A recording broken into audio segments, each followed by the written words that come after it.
I want to say this clearly before anything else. This is a true story. I'm not telling it to scare anyone. I'm not embellishing it. I'm not leaving things out to make it sound more dramatic. If anything, I've spent a long time trying to convince myself that parts of this didn't happen. This happened during a solo road trip through New Mexico. I've always liked driving alone. Long distances don't bother me. I like the way your thoughts stretch out when there's nothing demanding your attention except the road ahead. No conversations, no expectations, just movement.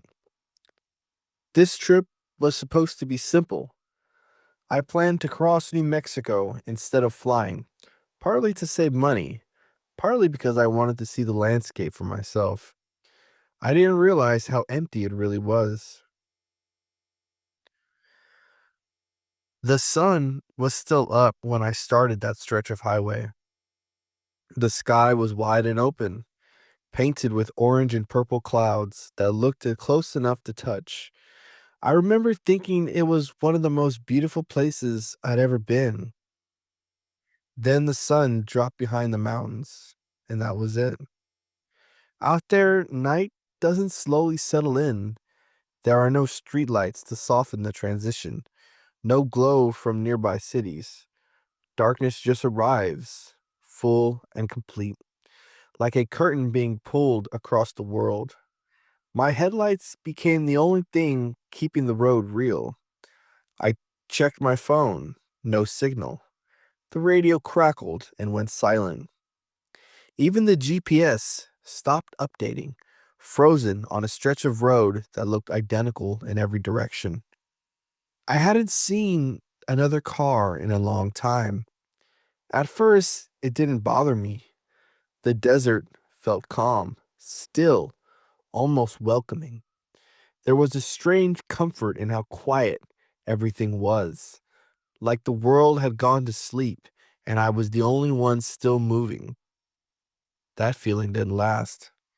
I don't remember the exact moment I noticed the shape ahead of me. I was more like my brain picked up on it before I consciously understood what I was seeing. Something vertical, standing where nothing should have been standing. I squinted, leaning forward slightly in my seat, trying to make sense of it. My first thought was a signpost, then maybe a fence post. But as I got closer, I didn't stay fixed in place. It was standing just off the road, a figure, human shaped. I slowed down without realizing I was doing it. My foot eased off the gas, my body reacting before my thoughts caught up. Who would be out there at this hour on foot? There were no houses, no parked cars, no turnoffs or dirt roads, just open desert in every direction. As my headlights hit it fully, I felt something tighten in my chest. It was tall, too tall, and thin in a way that didn't look natural. Not skinny, not underfed, just narrow, like someone had taken a normal human outline and pulled it upward. Its arms hung down at its sides, but too long. The hands reached lower than they should have, almost brushing its knees. I could see its face. The light from my headlights didn't reflect off it the way it should have. The area where its face should have stayed dark, like the shadows, were heavier there. I passed it. I kept my eyes straight ahead, suddenly very aware of how fast my heart was beating. But I checked the rearview mirror. The figure was turning its head, slowly, not its body, just its head, rotating in a smooth, deliberate motion to follow my car as I went by. There was no urgency in the moment, no surprise. It felt intentional. I remember whispering, "Nope," under my breath, like saying it out loud might undo what I'd just seen. Still, I tried to rationalize it. Maybe it was a trick of the light. Maybe it was someone wearing dark clothes. Maybe my eyes were adjusting to the darkness. I kept driving. The road stayed straight. The desert stayed silent.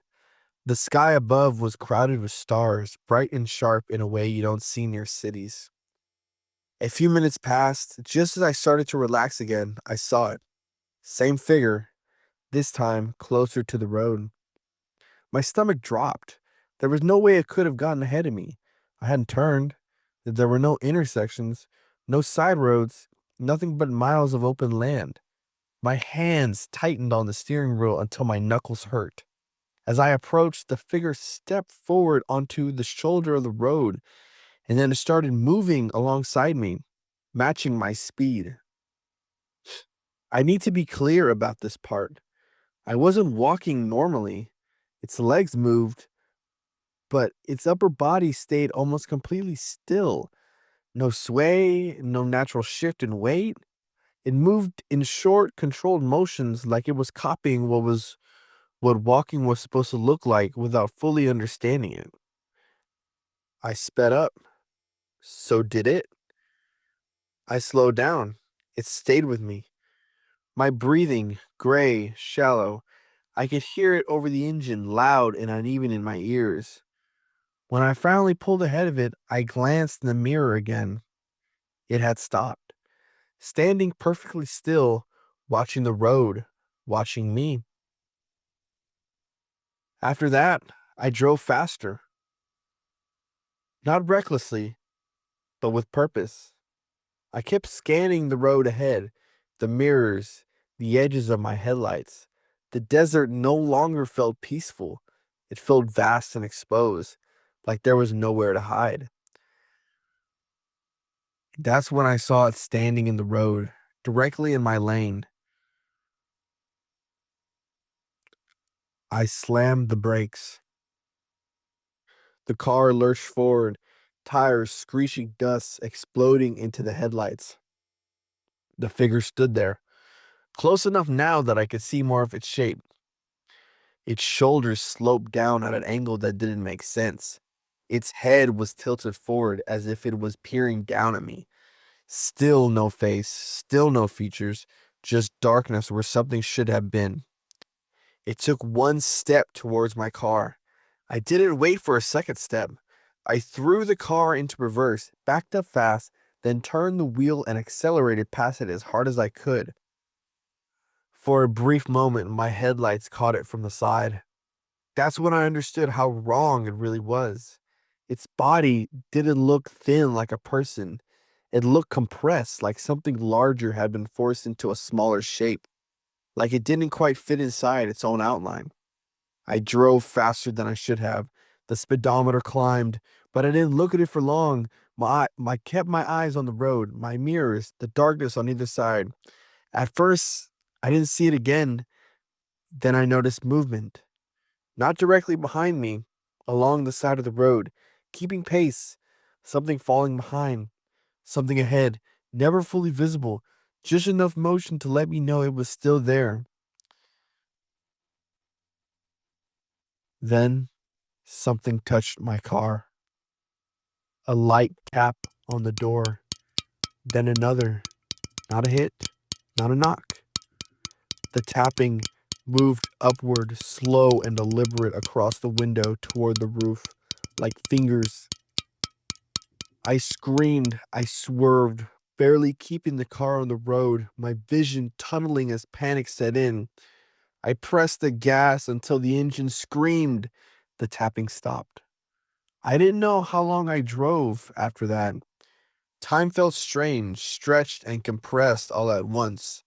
Eventually, I saw lights, real lights, a town, a gas station, other cars. I pulled in and left the engine running for a full minute before I trusted my hands enough to turn it off. When I got out, my legs felt weak. I walked around the car with my phone flashlight. There were streaks in the dust along the side, long, uneven lines, and on the roof. Shallow indentations, like something had pressed down and then let go. I finished the road trip the next day in daylight on busy roads. I don't drive through the desert at night anymore, and the worst part isn't what I saw, it's what I realized later. After replaying that night over and over in my head, I never saw it leave. It didn't run away. It didn't disappear. It just stopped showing itself. And I don't know if that's because it couldn't follow me anymore or because it didn't need to.